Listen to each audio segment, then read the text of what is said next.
A series of murders surrounding a toy museum leave Barnaby and Winter stumped.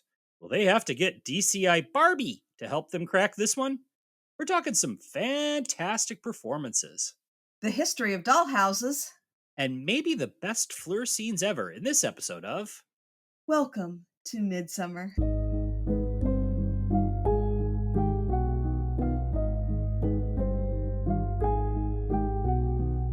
Hello, and welcome to Midsomer, the podcast where we dissect all the mysteries, the murders, and the many weird things about the long running hit TV show Midsummer Murders. I'm your host, Eric Busher, and with me, as always, is my co host, Eileen Becker. Hey, Eileen! Hey, Eric, we are talking about The Miniature Murders, the second episode of the 21st series. It originally aired in the US on Acorn and BritBox on December 1st, 2019, and the UK the following February. It was directed by Toby Frau and written by Helen Jenkins. Let's hop into the ball pit. Spoiler warning, we will be discussing the events of this episode, including the identity of the murderer. So if you haven't watched it yet and don't want to know who done it, pause this and go watch it. We will still be here when you get back. Can we go in yet? The firearms have just given the all clear. We've got 60 people, including 15 children. Everyone we can find has been searched. But no weapon. Not yet. They've either fled or hidden the gun. And no one saw the shooter? No one actually saw the gun go off, but everyone's talking about a man giving the victim a slow hand clap from the back of the room beforehand. He's disappeared. It's the Life in Miniature charity fundraiser at the Midsummer Museum of the Family, home to the creepiest toys in Midsummer. While children party with entertainer Karis Nicholson, the adults party with champagne and local landlord Alexander Beauvisson. He's just donated some dollhouse that belonged to his late great aunt Olive, and museum proprietor Maxine Dobson gives a speech thanking him.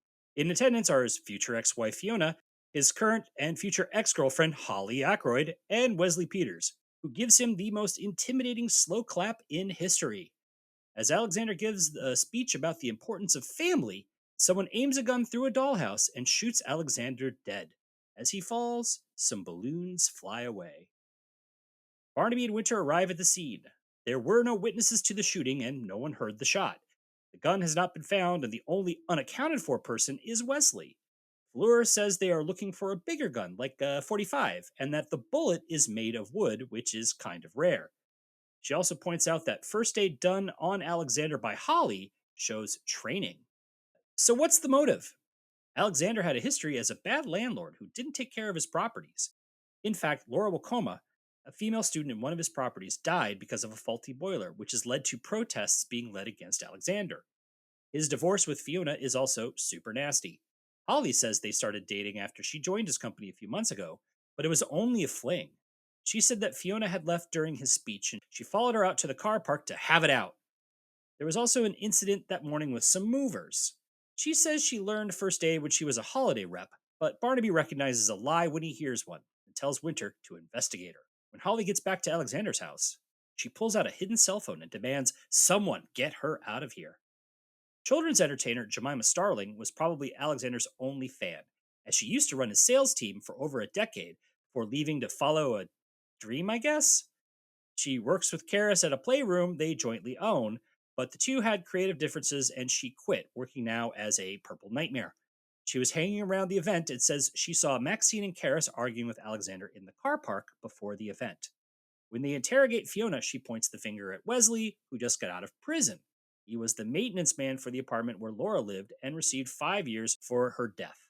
But he claimed Alexander set him up. Fiona claimed Alexander had been hiding assets and locked her out of their home. She went to the fundraiser to stand up to him because he gave away those dollhouses just to spite her. So they catch up to Wesley at the gym. He says he just wanted to see the look on Alexander's face when he recognized him because he's gotten super buff in prison. But when he saw the murder, he panicked and ran. He says that Alex hired Nico Dearden, an 18-year-old student, to do a quick patch job on Laura's boiler, and when it went south, he blamed Wesley, but he could never prove his innocence. Fleur says the murder weapon is a rare 1917 Swedish automatic Luger, which was specifically designed to fire wooden bullets. They also found blood inside the dollhouse. Fleur knows the Wakomas, who work as movers and handled the dollhouses. They talk to Sam and Finn Wakoma, but Sam refuses to answer any questions or give himself an alibi. He did not have a good experience with the police when they investigated Laura's death. He eventually admits that he didn't realize the house was Alexander's and had to leave, but won't say where. Finn covers and says they played video games the whole night. He also says Alex and Holly were arguing that day. The detectives next meet with Aaron Turner, Laura's best friend and the student behind the protests. They were supposed to protest at the museum, but not enough people could do it. Instead, she says she went to Laura's grave with Finn, which contradicts Finn's story.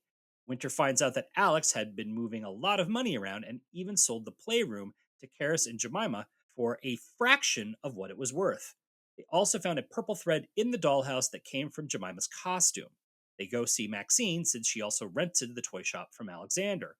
She's an in demand dollhouse and miniature maker, currently making a reproduction of the toy shop just for herself. Olive had given Maxine a lifetime residency, but Alex was apparently trying to bully Maxine out and even had someone outside the building scaring people off. Her alibi for where she was when he was shot? She was outside drinking scotch out of a hip flask. Karis is her lodger and works for her. She was friends with Jemima, who turned out to be a little nuts, and they just could not work together. Jemima insists the land deal was legitimate and that Alex knew something about Maxine's side projects, whatever those are. He also attempted to change his will, and Fiona tried to bribe his solicitor for the information. Man, so many plots. Holly says the argument was over cufflinks, and also there was a break in last week, but Alex never reported it. Oddly, Fiona is allowing Holly to stay at the house for a few more days. Now, DNA tests show that the dollhouse bloodstains belong to one of the Wokomas, and Sam says he cut himself during the move but won't give them a DNA test without a warrant. He also visited Wesley in prison, as did Karis, but she was dating him when he went inside. Prison changes a man, and they ended up breaking up 6 months before he got out. Sam won't say why he met with Wesley, and Finn claims that Aaron is wrong about the time. The detectives find a video on Alexander's phone of Aaron drunk and on drugs with that Nico handyman guy. She had gone out with him for a little while, but apparently his drug habit had become so bad he was stealing to pay for them. Somehow Alexander got Nico's phone and used the video to get her to cancel the protest. She broke into his house to get the phone back because there were some naked photos of her on the phone. And where is Nico? Because no one could seem to find him. That night, Barnaby and Winter decide to make a late night visit to Jemima at the playroom about that feather in the dollhouse. But when they enter the building, illegally, they find Jemima dead in the ball pit.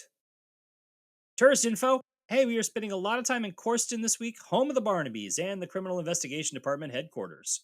We do get to Corkston every once in a while. It's the home of the Corkston Playhouse, the Corkston Lions Rugby Stadium, the Midsomer Museum of the Family, and one playroom happens to be for sale. Standing in for the Midsomer Museum of the Family is Stoke Court, a Grade 2 listed mansion set in 23 acres of beautiful historic parkland and gardens in Buckinghamshire, according to the Comer Group website.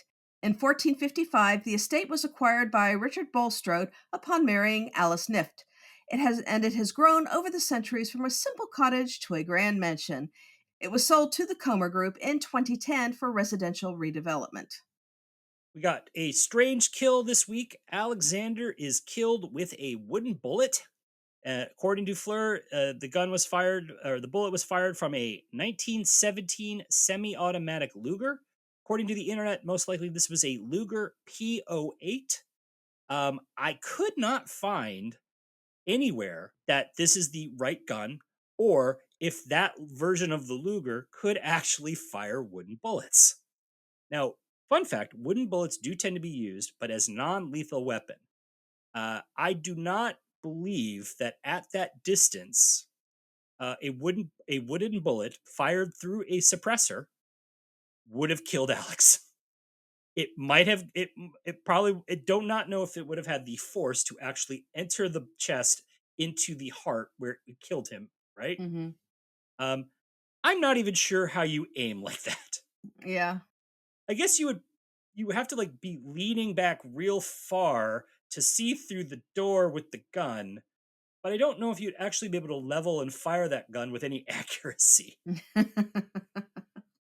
We don't actually see how the actual shot was made and how they were standing when they did it. No, probably because if they had tried, we would have gone, no way. Yeah. So let's talk about this episode. Overall, I think this might be one of the best of the Neil Dudgeon episodes. Yeah. Good mystery. It is well acted. It has just the right amount of weird humor to it. Mhm. I was constantly in my notes. I was constantly like, "This is so good. This is Mhm. so good." Yeah. And again, just great cinematography, Mm-hmm. just really well done aesthetics to this episode. You feel a little off center through the whole thing from those opening shots because you're in this world of toys, which always gives you this unreality to it, and it makes it a little offsetting, but it's contrasted with the very detailed police work that they are doing for a change in this one. Yep. Well, dolls are creepy. I mean, those old timey dolls, they're just creepy at this point. And the episode opens with a few of those shots. I'm just like, Hmm. okay, this is gonna we are entering creepy town. Yeah.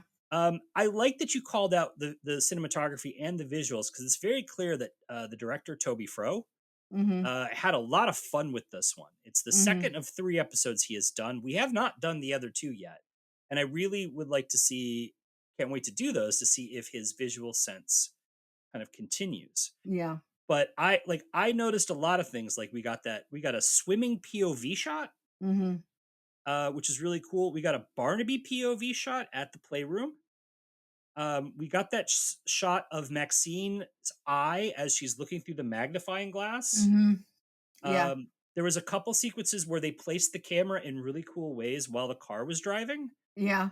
and then they had little touches like the credits, Hmm. which were done with the dollhouse Yeah. and and putting the theme in sort of a music box fashion, Hmm. as well as when Jemima's killed and we fade to black to a very very creepy version of Wheels on the Bus. Also love that scene at the very beginning, just before the dedication ceremony, where you're panning through what looks like a house, Hmm. looks like the building you're in, and all of a sudden a giant hand comes through to pick up one of the objects. So Yes, they play a lot with perspective in this, and that's really cool. yes. Although I don't know, my favorite just little tiny detail that they added and I just loved What was that? was when they are investigating the playroom at night when Hmm. Jemima has been murdered, and as the windows open, you just see bubbles Yeah, flying through, just a little bit flying through the window, which I just loved. It was like the fun little details like that yeah, that help make this episode really stand out. yeah.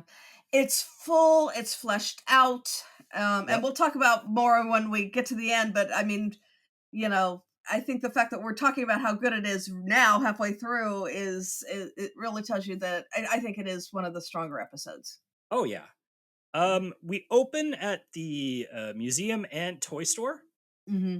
where Maxine claimed it was one of the county's most notable collection of dollhouses, and I want to know how many other of these dollhouse collections are there. Like, is there like another village of dollhouse like people? The Badger's Drift Dollhouse Museum, the Midsummer Worthy Dollhouse Museum. Come on, Um, Eric, don't you th- know these they, places? I believe. Well, they haven't had that many murders there yet. Yeah, Yet. yet.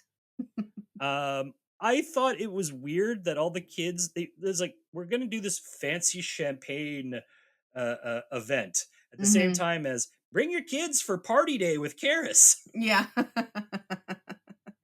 I can't imagine they would do that at a charity fundraiser unless those kids are all paying top dollar for Karis. Yeah, yeah. Unless it's part of the this is part of it, bring your kids and yeah. Yeah. Did you notice that one of the kids tried to eat the bubbles? There's always a kid that wants to eat the bubbles. Yep. You know what happens to those kids? They end up eating soap. I was gonna say they start to run Tesla.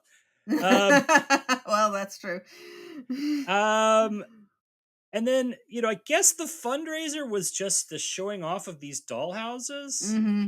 Um, I- and they all had to pay to come listen to a guy they didn't like give a speech. Yeah, But I gotta say, Alexander was really, really, really just basking in he gave away a dollhouse. yeah, yeah, Ooh, money bags. yeah. And they weren't even his. No. And then he just his speech on family just felt like this. Like if you went into Chat GPT and said, "Write me a a speech on family," Yeah. and that's what you would get. Oh, yeah. Very much so. Yeah. I found it interesting because we talked about the University of Midsummer in season 15's Written in the Stars when we covered that episode. Uh, but here it's listed when you see Erin, she is at Midsummer University, not the University of Midsummer. Now, Mhm. Midsummer University also appeared in season 12's The Glitch. So are they the same thing and they just eventually just changed their name?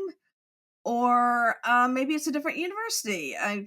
Is Midsummer large enough for two universities? And are they rivals? And if so, why have we not had that focus of a murder mystery? I want the battle of the universities episode. You want like what? Like their football teams or the someone gets murdered? It could be sports related. You just want to see what their mascots are, like Yeah, oh uh, yeah, the yeah. Stabby Axe Murderers of This Midsummer U. one's an axe murderer, and the other one is I don't know, running around with a vial of poison or something or mushrooms. I'm a proud graduate of the University of Midsummer. Go Stranglers!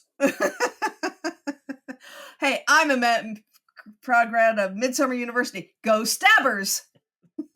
In this episode, we say goodbye to a Midsummer character and presence on this show for decades, even Hmm. though we haven't seen her in seasons.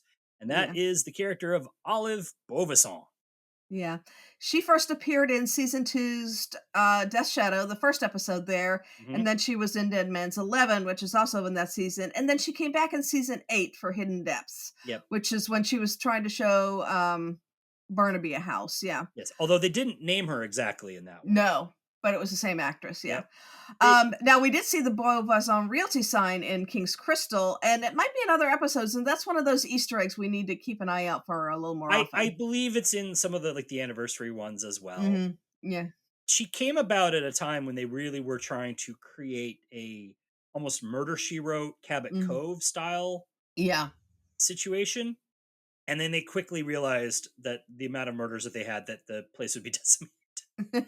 Which is my working theory, but they did like 3 or 4 episodes and then dropped it real fast. Yeah. It's not like, Barnaby can go off to Boston or New York or San Francisco to, solve a murder there. Yep. I thought it was a little bit of a shame we didn't get to see her because the actress is still alive. Yeah. And I don't know how involved Olive was in raising Alexander, but he was pretty bad. Hey, as a great aunt, I have to say it's not our fault. Though my little great niece and nephew are still very young, very cute, and have not yet had time to like be horrible people yet, and probably won't. You have time to ruin him. I just send them stuffed animals. Are they creepy? Are they little creepy miniature ones? No, they're just like little stuffed foxes and coyotes and stuff like that. Maybe he was around those maybe he was around those houses too long and it just warped his mind. All right. For your history corner, you are doing the history of miniatures, correct? Oh, dollhouses specifically, but yeah, it includes some miniatures. Yeah. All right, take it away. All right. Miniatures of boats, furnishings, people, and rooms have been around since ancient Egypt, as these objects were placed in tombs in the belief that they could come to life and serve the deceased. Ushapti, also called Shapti and Shoapti at various times, were funerary figurines that are some of the most familiar grave goods found, and you can see them in museums all over the world. Far from playthings, they were painted with inscriptions that describe the chores they would perform for the deceased when called upon by the gods. Miniatures remained the provenance of adults with the advent of baby houses in 16th century Germany. These intricately carved cabinet displays were made up of idealized rooms with beautiful furniture and accessories, gorgeously painted walls, and delicate fabrics. Baby referred to the scale of the house, as they were certainly off limits to children. They were often as valuable as a full sized house and were a status symbol of the wealthy. However, they could also serve a practical function as an instructional tool to train housekeepers and servants. A type of dollhouse called Nuremberg kitchen was also developed in 16th century Germany. These single-room dollhouses, usually depicting a kitchen with all its accessories, were developed as playthings for girls, as one of the earliest was given to the young daughters of Augustus, Elector of Saxony, when they were 5 and 10 years old. Often passed down through the generations from mothers to daughters, they were also associated with Christmas as both a decoration as well as a seasonal toy. With the Industrial Revolution began the mass production of many items, including toys. We discussed model train sets in our episode on Small Mercies and how they originated in Germany, and the mass production of dollhouses also began in Germany. While mass produced, these were still beautiful objects made of high quality materials. France, Japan, the US, and the UK also had notable dollhouse and miniature manufacturers. But the most prized dollhouses, and indeed toys, came from Nuremberg, Germany, which came to be known as Toy City. Up until World War I, the most coveted and collected dollhouses and miniatures were made there. After World War II, the quality of construction of dollhouses, as well as materials they were made from, declined. Painted sheet metal became the typical material for the house, while furnishings and accessories were often made of plastic. They were much more affordable to middle-class girls now, and not just the playthings of the wealthy. Standardized scales also came into prominence, as furnishings and accessories in dollhouses, even from the same manufacturer, were seldom consistent. High-end dollhouses remain, though, and are still owned by adults, while cheaper, more durable ones are used by children as toys. Queen Mary's dollhouse was created in the early 1920s as a gift for Mary of Teck, the wife of King George V. Designed by Sir Edward Lutyens in 1/12 scale, in which 1 inch equals 1 foot, it is over 3 feet tall and includes a library of miniature books containing original stories by authors such as Sir Arthur Conan Doyle, Rudyard Kipling, J.M. Barrie, Thomas Hardy, Somerset Maugham, and A.A. Milne. Originally exhibited at the British Empire Exhibition of 1924-25, it is now on display at Windsor Castle. Other notable dollhouses on display in museums around the world include the Dutch cabinet dollhouse of Petronella Delacourt from around 1670, on display at Utrecht's Centraal Museum, the Stetheimer dollhouse of around 1920, which includes miniatures of their art made by famous artists, including Marcel Duchamp, now in the Museum of the City of New York, and the Astolat dollhouse castle of the 1980s, inspired by the poetry of Alfred Tennyson, which can be seen at the Nassau County Museum of Art on Long Island. In what surely inspired Fleur in this episode, Chicago heiress Frances Glessner Lee created a series of 20 dioramas in dollhouses. Named the Nutshell Studies of Unexplained Death, Lee constructed the recreated crime scenes starting in the 1940s. The name was taken from the police saying, "Convict the guilty, clear the innocent, and find the truth in a nutshell," and Lee had a lifelong interest in crime. Frustrated by her assigned role, she finally found her calling when she used her fortune and the traditional feminine craft she was forced to learn to recreate 20 true-life crime scenes for the training of police in forensic work. She is called the Mother of Forensic Science, and the 18 remaining nutshell dollhouses are still being used to train police in Maryland. They are also regarded as art and were displayed in a special exhibition at the Smithsonian American Art Museum's Renwick Gallery. In 1962, Mattel debuted the first Barbie Dream House. Made of cardboard with cardboard furniture and consisting of one room, it was still a lot of fun to play with, and it was fun to see it partially recreated in human size in the Barbie, a Cultural Icon exhibition. By 1974, it was a 3-story, 6-room plastic townhouse, though by 1979 it had become a suburban A-frame. In 1990, it became a pink 2-story McMansion. The 2013 version had an elevator that was just for clothes, while in 2021, Barbie joined everyone else in working from home with a home office. In 2023, it was briefly taken over by Ken, who called it Ken's Mojo Dojo Casa House, but fortunately all was set right in Barbie Land when the Kens were outwitted by the Barbies. The Barbie Dream House was restored to its pink splendor. So, how would astronaut Barbie work from home? Well, like all astronauts, she was, doing her math or whatever astronauts do. I don't know. Doing her math. Doing my math again. I saw Apollo 13. Astronauts did math. Did you have a dollhouse growing up? We did have the Barbie cardboard ones that were my sister's that we inherited. We had We didn't have the full Barbie dream houses, the Hmm. big ones. But we had some of the furnishings. We did get the camper vans, which were a lot of fun to play with, and a Yeah. few other things. So, but I have always wanted an actual real dollhouse, but I've never had one. I had, I had the Castle Grayskull with my He-Man, Mm-hmm. and I had the GI Joe base, which was like a full like it was. I guess it's the boy version of a dream house. It was just like it's a Yeah, military base. yeah. I mean, we did the Lego things where we would build houses and stuff like that too. So Yeah. All right, you want to take us through the cast highlights? sure.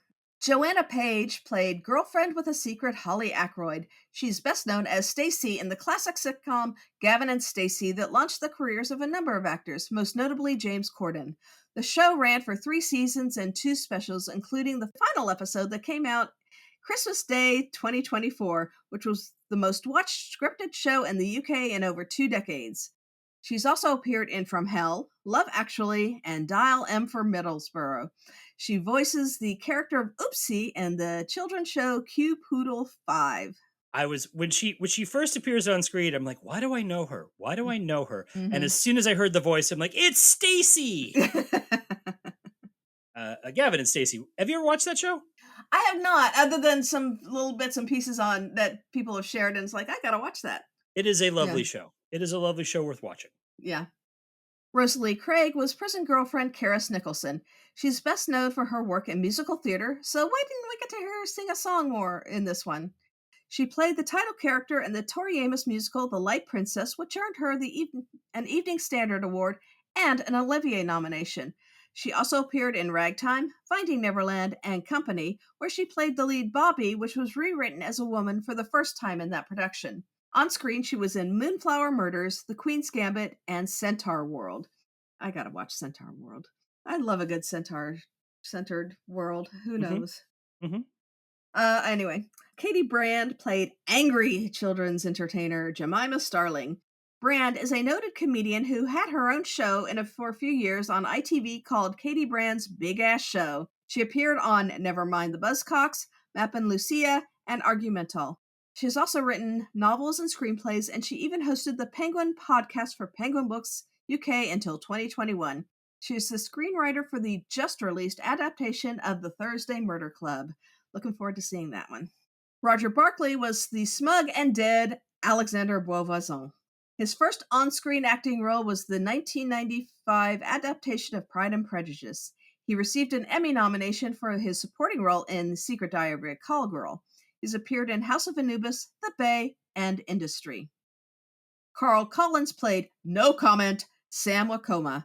He started as a child performer, appearing on Dramarama, which is so fun to say, and Your Mother Wouldn't Like It. As an adult, he's been in The Bill, Magpie Murders, Trying, Hollyoaks, and Doctor Who, where he regularly plays Donna Noble's husband.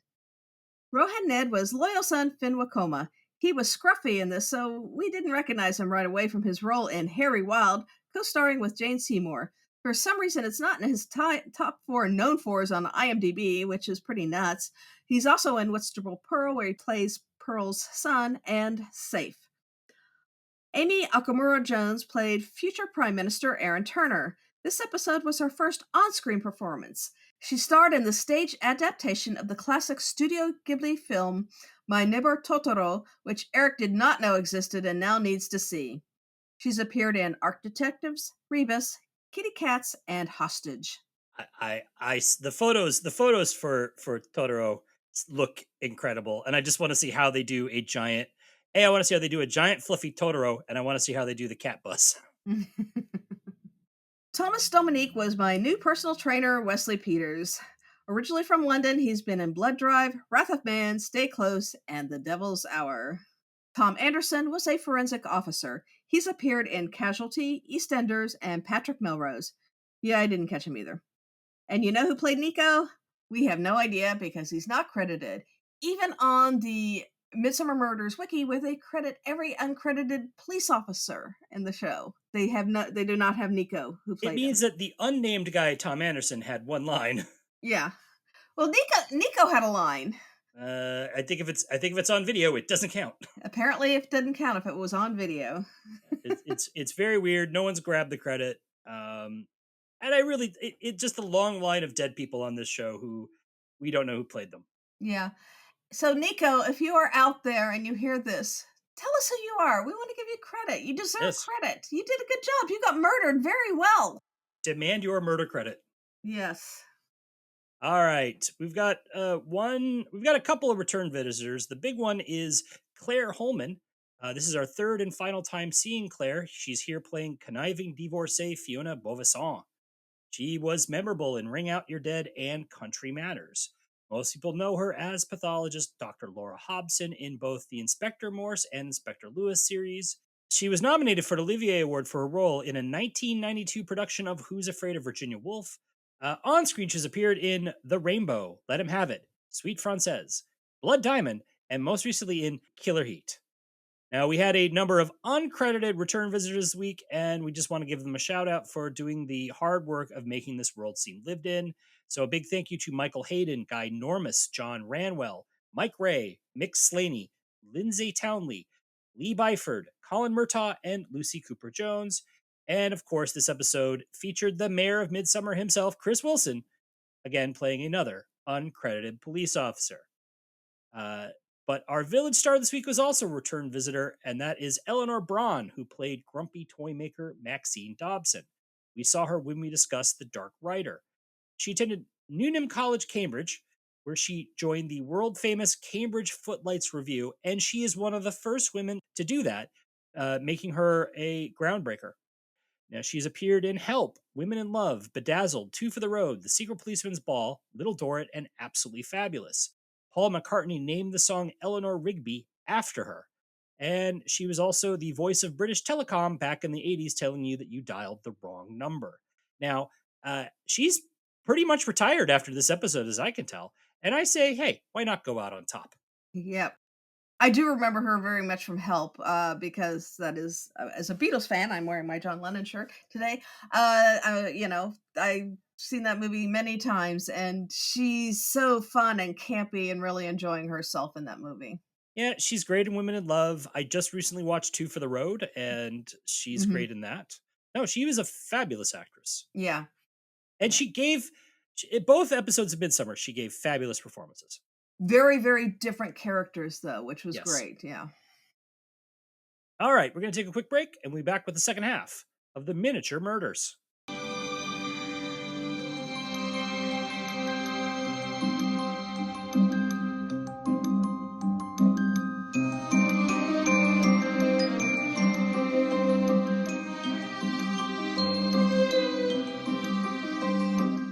And we're back. Let's talk about the second half of The Miniature Murders. Can't imagine what it must have been like, getting that knock at the door. You told your little girl was gone. Yeah. Thing is, Jemima has parents. A few hours ago, a family liaison officer knocked on their door. It's wrong that you didn't get justice for Laura. But don't stand in the way of that for Jemima's family. Jemima's phone was stolen and the playroom's cameras were destroyed, so they have no idea who committed the murder. They also find green paint on her costume. It's the same paint the Wacomas were using to paint their fence. Karis tells the detectives that she became friends with Jemima just a few years ago when she moved to the area after her mother's death. They met at the toy store and thought they could work together, but you know what? They could not. But she doesn't know who would kill her. She says Jemima was harmless. However, Karis has a motive to kill her. With Alexander and Jemima dead, that means Karis owns the playroom mortgage free. But she says that she was with Maxine at the time of the murder. At the Wacomas, Barnaby finds a purple feather, much like Jemima's costume, stuck to the fence. The autopsy reveals that Jemima's throat was slit with a small knife that left cement dust in the wound. The two murders are very different. Alexander's was clearly planned, but Jemima's was much more panicked. Perhaps someone was scared that Jemima witnessed something at the Wacomas. Meanwhile, they investigate a report that someone saw a swimmer throwing a gun into the reservoir. They question Aaron, who is a swimmer, who says that Finn asked her to throw a gun into the water because he thought his father had done a bad thing. Finn comes clean and admits yes, he was with Aaron at the time of the murder. then went home, but his father did not come home until after midnight. The gun came from the Wacoma safe, where Sam says he passes them on to gunsmiths for money because he racked up a lot of debt in his civil suit over Laura's death. While he still won't admit where he was when Alexander was killed, he says he was home eating when Jemima was killed. Fingerprints from the break in at Alexander's house come back as belonging to a dismissed police officer named Sergeant Leanne Carpenter. Turns out, Leanne is Holly, as well as a trained sniper. Holly Leanne says she is working as a PI now, and Fiona is her client. She hired Holly to help locate where Alexander was hiding his money by seducing him. She had tried to quit after the murder, but Fiona still paid her for some reason. Fiona is unrepentant, saying that Alexander left her without a family, so she was going to fight for the only thing she could have, the house. Then Barnaby finally figures out Maxine's side project. She is making copies of antiques and then selling them, putting the copies in the museum. She says they are more appreciated by collectors than those disgusting children. She's kind of the anti Wonka. Divers find a gun in the water. It turns out not to be the murder weapon, but Wesley's fingerprints are on the magazine. Winter follows Wesley to a cabin that is set up like a torture chamber. At the Wacoma storage bins, a container is found holding a bunch of stolen property and Nico's dead body. He's been dead for weeks. The body somehow preserved and moved to the container only recently. Wesley says he had planned to kidnap Alexander to get him to admit that he framed Wesley on camera. But when Alexander was murdered, Wesley ran for it and gave the gun to Sam to dispose of. With Nico dead, he says there is no one who can now clear his name. Fleur manages to get Sam to admit where he was during Alexander's death. He went to the ballet, which was one of Laura's dream to visit. The autopsy shows that Nico was also shot with a wooden bullet from the same gun that killed Alexander. He also has cement dust on him, like Jemima. He had been buried for weeks and then moved. Looking at Fleur's weird murder dollhouse, Barnaby gets a brain fart. He takes Winter back to the toy museum to show him the replica of the toy shop, which has a hidden cellar. Maxine had been making a new one without the cellar, so she was trying to hide it. At the actual big person shop, they find the cellar and the brand of cement found on Nico and Jemima. Maxine breaks down and gives the first reveal. That special wood firing gun was her grandfather's. She held on to it, and then one day she heard a break in and shot the intruder. She was horrified to see it was a young Nico, just a boy, really. She says she hid the body in the cellar until she could move him somewhere else, but Alexander was threatening to survey the property. If he found the body, she would lose everything, so she killed him. But this doesn't pass the smell test to Barnaby, who knows she couldn't move the body alone. So he goes to the one person he knows would help Maxine, Karis, who just happens to be at the Barnaby's house. Luckily, she is peaceful and admits everything in the second reveal. Maxine had met Karis when Karis was suicidal after her mother's death and took care of her until she was feeling whole. Karis stayed on and worked in the shop with her new surrogate mom. Now, after being away for a long weekend, she returned home to find Nico's dead body and Maxine in shock. She took care of Maxine and then took care of the body, wrapping it up and burying him in cement in the cellar. To save Maxine, she shot Alexander, using the children's party as cover. She hid the gun in the balloons that we saw floating away in the beginning. However, when they did move Nico's body to the container, Jemima saw them. Jemima didn't even fully understand what she saw, but she and Karis argued, and Karis ultimately panicked and killed Jemima.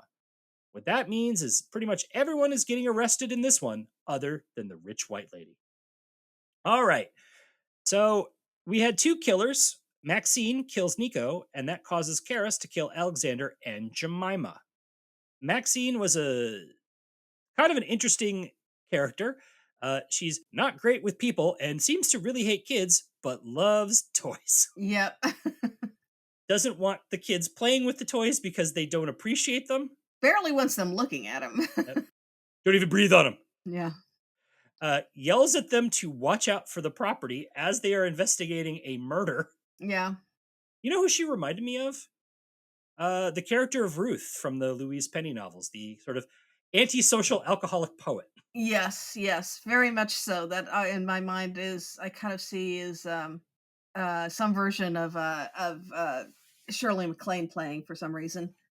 Probably because of that was the kind of character she had in Steel Magnolias, yeah. I kind of always had a Ruth Gordon sort of in my head for her. But for all that, she has this wonderful relationship with Karis. Mm-hmm. I knew the mom thing was going to come back as soon as she mentioned that her mom had died, and that's why she moved. Yeah. It was Yeah. it was it's one of those obvious telltale things. It's a very tight script, so you have to really pay attention on this one because everything kind of echoes through it, Yes. which is very nice. Yep. I mean, And there are some obvious red herrings, but they're meaningful red herrings. well, I mean, think about the use of those balloons, which Hmm. at the top you think it's just a throwaway, like an artsy shot, like a little Yeah, throwaway, and yeah, then you find out no, that was actually an integral clue. They snuck past you. yeah, yeah. Very, very well done. I loved that bit. Yeah.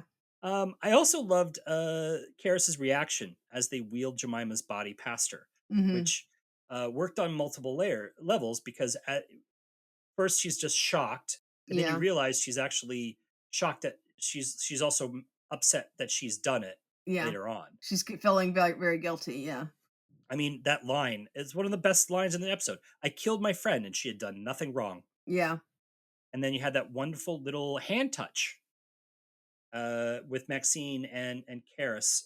Yeah. Through the glass of the car. Yeah. Very touching, very tender, and you really got that these two women would have done anything for each other. Yeah. And it's that it's part of that too is just that sometimes the best episodes of Midsummer is when the killer is revealed and it's tragic, Yeah. right? That it's you don't want it to be Maxine or Karis. And especially for the reasons one was self-defense, really, and Mhm. the other was just sort of protecting her, it's just kind of protecting this woman she's come to see as another mother. Yeah. And that it just so your heart kind of breaks.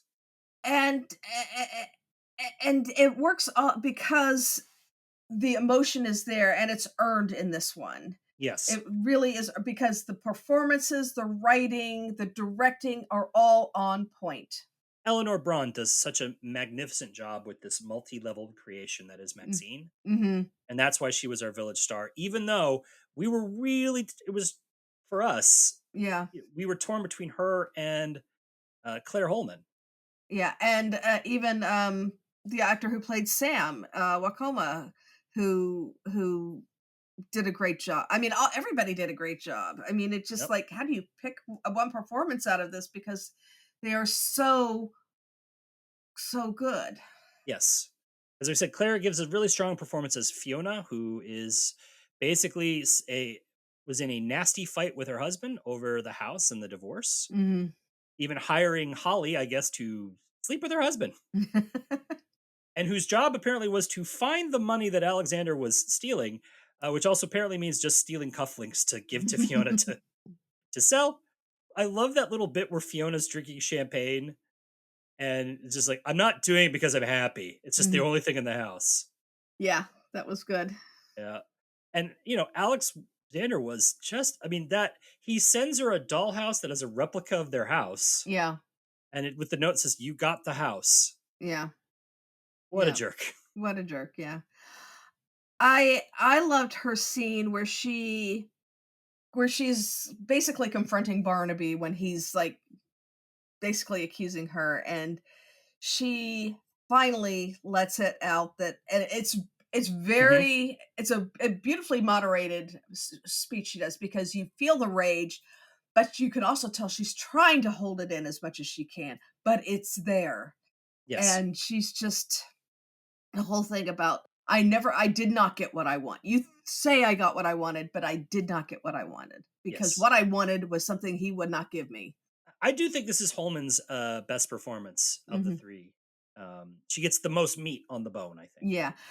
She moves beyond being, and I have to say Claire Hillman is very likable as an actress, and she moves beyond that because in the other ones you never really suspect her because she's Claire Holman, she's likable, and this one she is pushing beyond that just a bit more where you Hmm. still like her and you understand her character, but you also think, yeah, she kind of could have done this, she couldn't she? Yeah. Yeah. When someone fights dirty with you, you got to fight dirty with them. Yeah. I also, I mean, again, the character of Holly, the Leanne, Mhm. not a huge amount to do, but she had like wonderful little moments. That shot of her covered in blood Mhm. was visually just again quite compelling. Yeah. Yeah. When she gets back to the house and just starts Yeah. letting go of her Holly character. Yeah. hmm But then, why did she call Fiona on the hidden cell phone if Fiona was just going to come back to the house anyways? Jemima Starling, played by the great Katie Brand, was an Yeah. interesting character. She's always in the purple. I wanted to say it was a chicken costume, but I guess it's a starling because the starlings can have purple plumage. Yeah, they have kind of an iridescent purple look to their plumage. Yeah. And did I understand it right that her costume character's name was Bird Brain? I think so. Yeah. Yeah. She was it was interesting because there's only one time she's not in costume, and that's when they take it to do the tests on it, and she's so mad because and she's like slamming things and everything, and then but she's always mad. Which is also that means that Katie Brand has to have been like just miserable through that entire shoot of just like this thing is so hot. I got to be honest. So she was unstable, but she was Mhm. also the only person really grieving Alexander. Yeah. She was always angry. Mhm.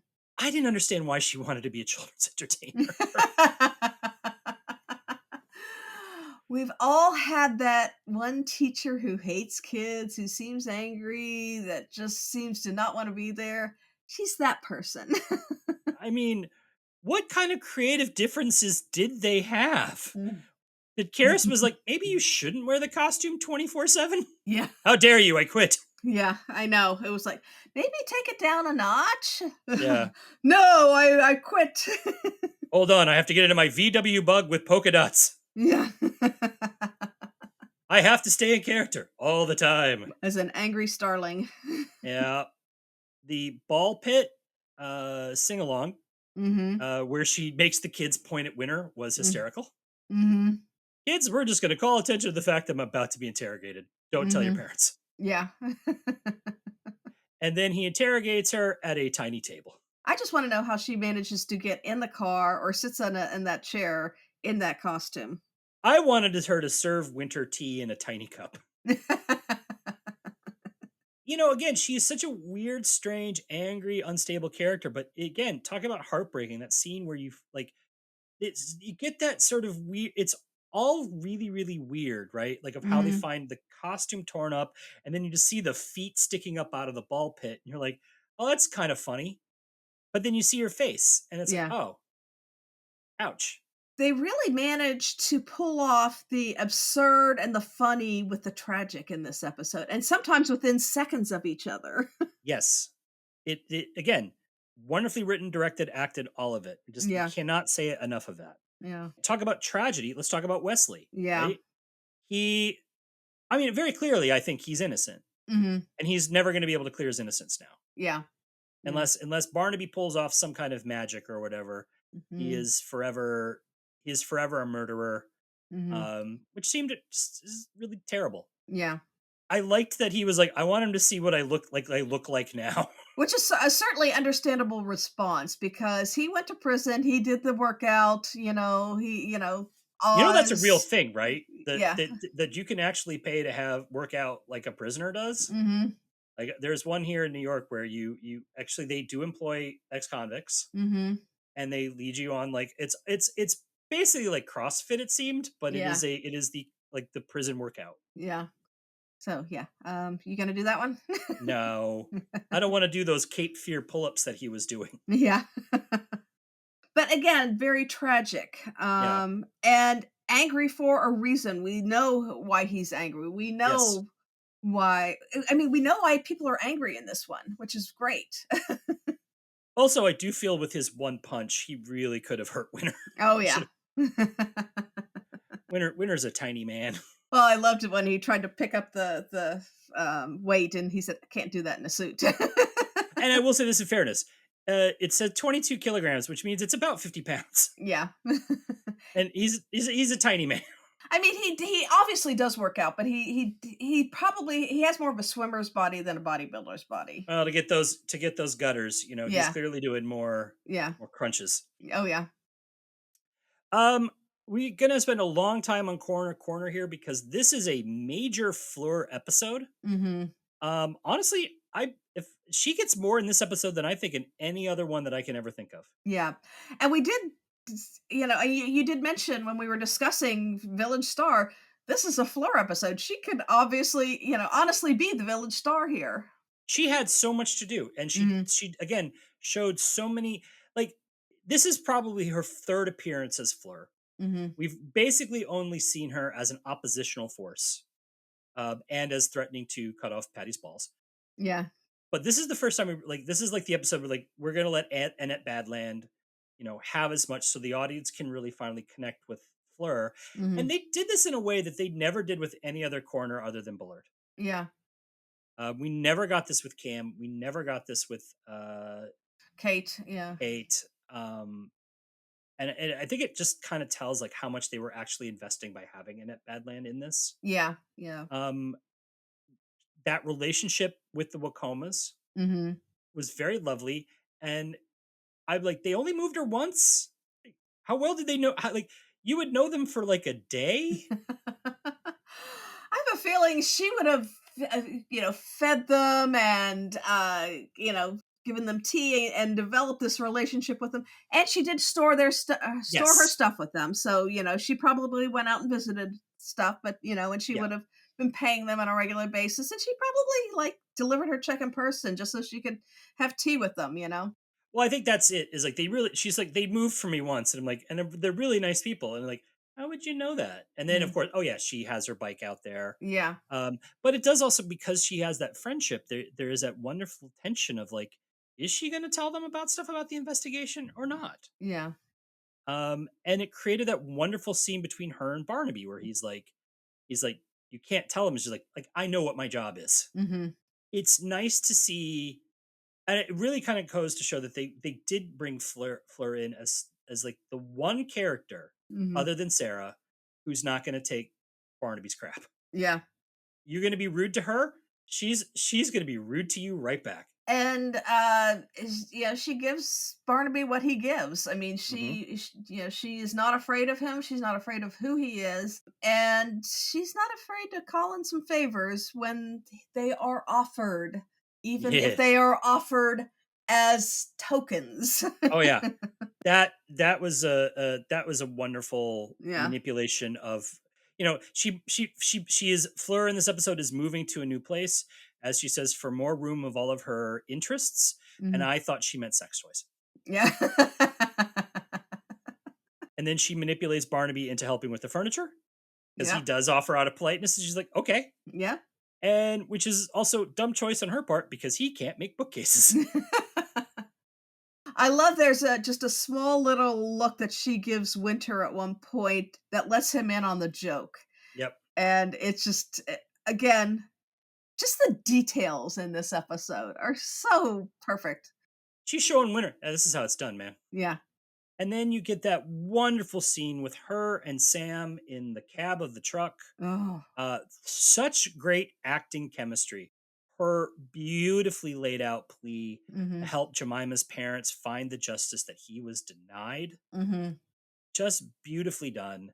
And then his response, where he tells the story of Laura and the ballet and going to the ballet for his deceased daughter. Mm-hmm. Another heartbreaking, like, Midsomer, when it is on, can really break your heart. Oh, yeah. And again, the directing, both in this scene and the one with Claire Holman, there's a stillness to the camera that puts all the focus on the characters Mhm. in those moments. That is just absolutely perfect. It's trust in your actors that they know what they're doing. Yeah. By the way, can we just say that for Sam, his constant no comment is the smartest thing that anyone has ever said on the show ever? Oh, yeah. Oh, yeah. That is what you're supposed to say to police officers. Yeah. Not without a lawyer and not without a warrant.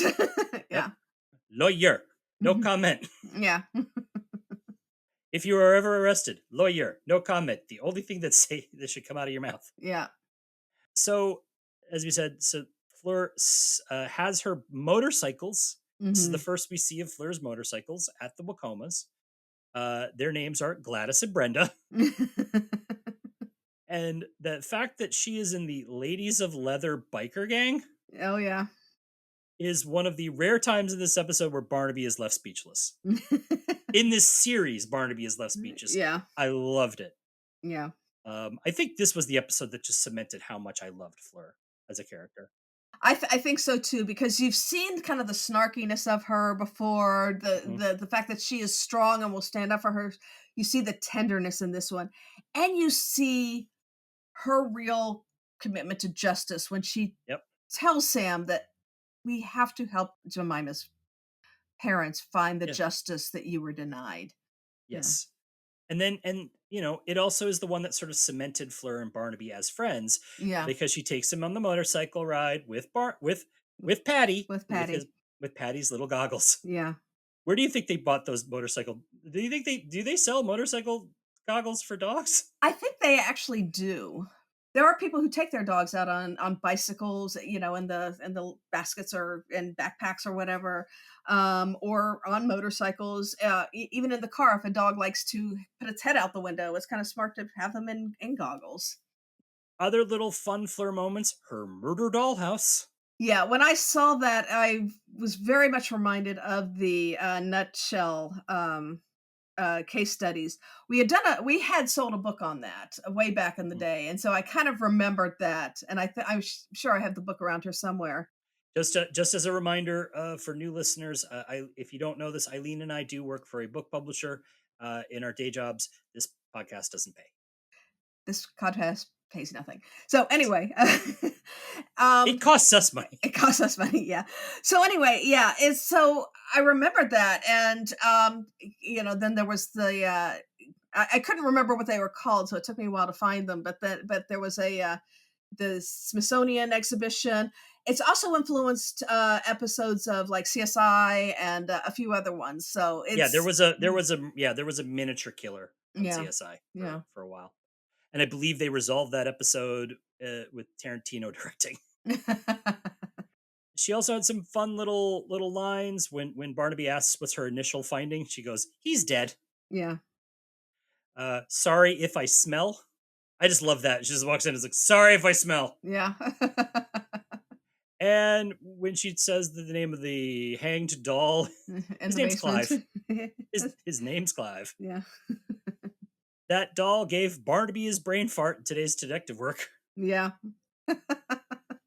So was everyone arrested in this episode at the end? I guess almost everybody. And I mean, maybe even for like minor stuff. I don't know if they arrested. I think you would have to arrest Fiona and Holly for interfering with a police investigation because they lied about the whole PI thing. Technically, that's interfering. That's lying to a police officer. They don't seem to arrest people for that because everybody seems to lie to police officers in this show. Maybe we just don't see how full these prisons are. Maybe Midsomer is a key point in the prison industrial complex. Maybe, who knows? We got another slight B&E from our detectives, this time at the playroom, where even they kind of, this window's been broken into. Yeah, yeah. Which does give them probable cause to enter, Yeah. I guess how you interpret it. And they didn't break it themselves this time. No, they had. Did you feel bad for the police that had to bag all the balls in the ball pit? Yeah, yeah. Oh my god! That's that time of what was that episode where they had to measure shoes or something Oh like yeah, that? yeah. They were doing the shoes, yeah. Yep. Then poor Jones got stuck with that. Yeah, what really struck me on this is, and there has been more of this obviously during the Neil Dudgeon era, Hmm. is there is a lot of actual police work in this one, which is why Yes. you see all these policemen around who, wonderful uncredited actors getting their little 2 seconds on camera. But it's great to have them there because you actually see them doing the police work, and they're actually pulling CCTV and looking at stuff and doing actual research on the suspects before Yeah. act 3. Fingerprints and Yeah. blood stains, all that good stuff. Yeah. And Winter following a suspect, and Mhm. not well. The fact that he kind of pulls up in front of the house while the guy's out in front of the house says more about how stupid the guy he's following than how well of a job he's doing. Because this Yeah. is you don't go that close, man. Yeah. And also, you move a little further away before you call your boss. Yes. I did like that Winter did tuck his tie in before he was made to climb through the window. Smart move. I Yeah. also like that he checked out Karis because Mhm. he just doesn't learn. And we had a couple of nice little Barnaby moments Mhm. where he's above social media. Oh, yeah, I loved that moment, yeah. Again, a really nice, small little interaction between the two that just shows their relationship in just 2 seconds, yeah. Yes, which also seems to be true for Neil Dudgeon because he is not officially on anything that I've seen, and which means if he's on there, he's got a fake account. I mean, he could be following us. I don't know. And then there's a like they say that he needs to someone needs to talk to the Wakomas because of he needs to be sensitive, and he's like, I can be sensitive, and they just looked at him. Yeah. And a little bit at the home life. There's not a Mhm. ton. We see Sarah and Betty are at the toy museum because, of course, they are. Yeah. Betty's super into the toys, Yeah. and she got a line. Yeah, she wanted to go see the mouse in the basement or something, yeah. Yep. And she also wanted to play with the murder dollhouse at the end. Yeah. Yeah, don't open that bottom, yeah, basement But why door. was she putting that in her backyard? Like, why is that in the backyard? Here, Betty, play with this. Yeah, Fleur and Maxine probably would have gotten along really well if they'd been able to hang out together. I mean, Maxine seems like who'd be a lady in leather. Yeah, oh yeah. And then I will say is I thought a note that kind of felt a little silly was when they had Karis at the Barnabys, Mhm. and it led to nothing. Yeah. That scene of like, oh no, the Barnabys are in peril, and then you get there and you're like, she not at all, Yeah. not even close. And it was like, well, this didn't need to be there then. Yeah, I mean, I can see where they kind of want to give Fiona Dolman, a few scenes that could have been if they maybe if they had like said, "Oh, we're planning a birthday party or something," Yeah, if there had been a reason for her to be there, but she's just kind of there and yeah. we don't know why. Yeah, I if think she was they that returning if something. yeah, so It was like it was there to give like an extra little bit of juice at the end. I think a little bit mhm, of drama of like, oh no, what's going to happen? yeah. And then nothing happens, and you're like, well, okay. Yeah. Well, Yeah. It really didn't need to be there. I don't think it detracts too much from an excellent episode, but yeah. I also feel like that Karis, as soon as she had heard Maxine, I mean, I thought the more honest moment would have been Karis hearing that Maxine had been arrested would have run and told the truth. Mhm. She wouldn't have hidden. Yeah. I mean, I think it's pretty apparent what we think about this episode, but what are our final thoughts for Uh, the miniature murders? yeah, I mean I think A pluses for everyone involved on this Yes. one. Writers, directors, cinematographers, actors, especially some amazing acting, and some the set design, uh, the caterers probably were top notch. Who knows? But I have to feel like they were because everybody was at their best in this one. This is really Midsummer at its best, especially the newer episodes. The way because it Yes. is very police procedural focused more than it was, and it works it out well through that. This is top five, one of the top five best dungeons. Hmm.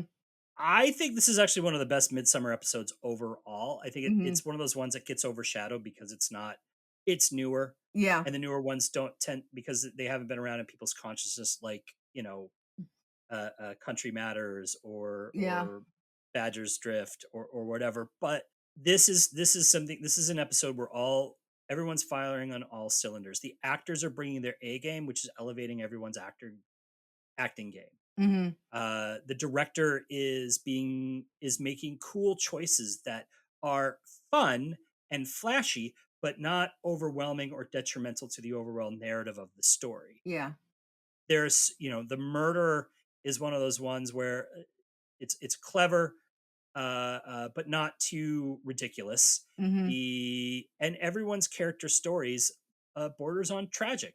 yeah, Like everybody in this episode loses yeah, something, has lost something.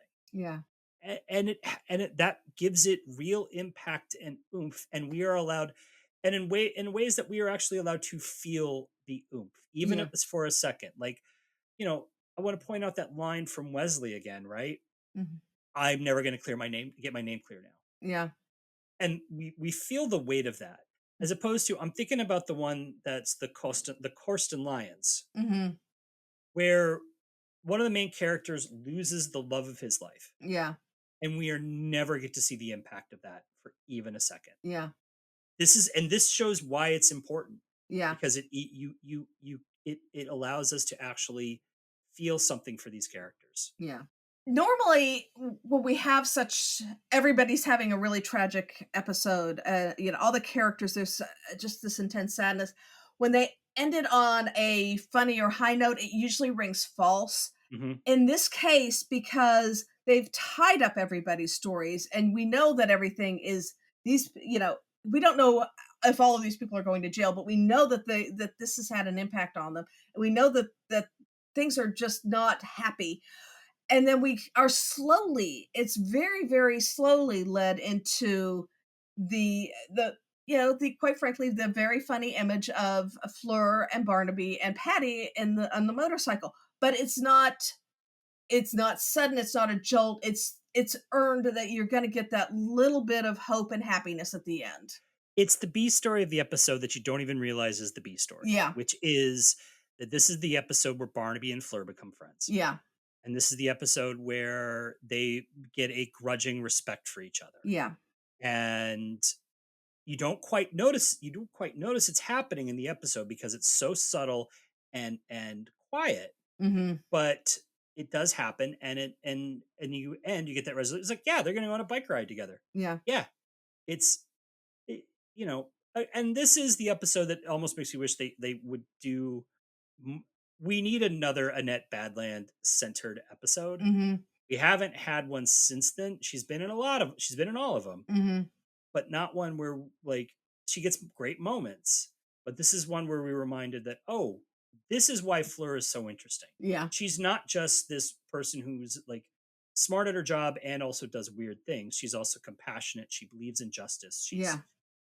and I think that by allowing them to make an episode that's a little Fleur centric, Mm-hmm. it gave them an entry point into this episode that made it, I think, one of the best. Yeah.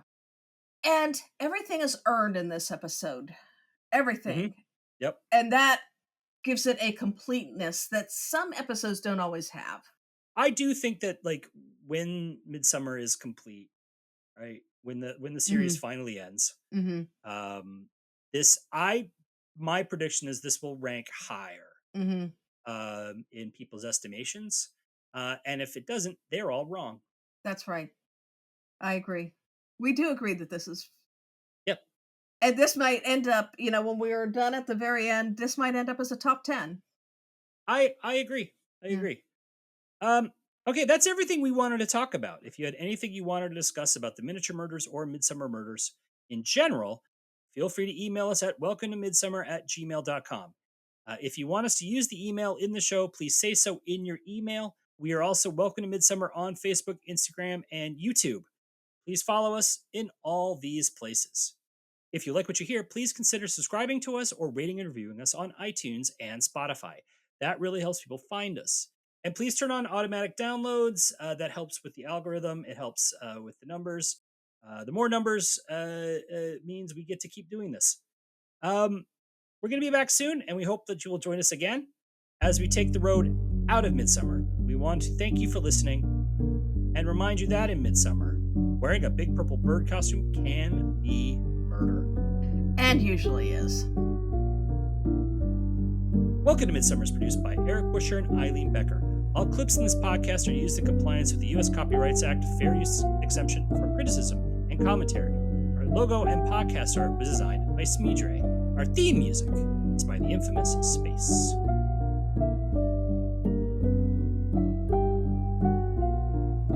She starred in the stage adaptation of the classic Studio Ghibli theme. Is that right? Studio Ghibli? Studio Ghibli, but film is pronounced film.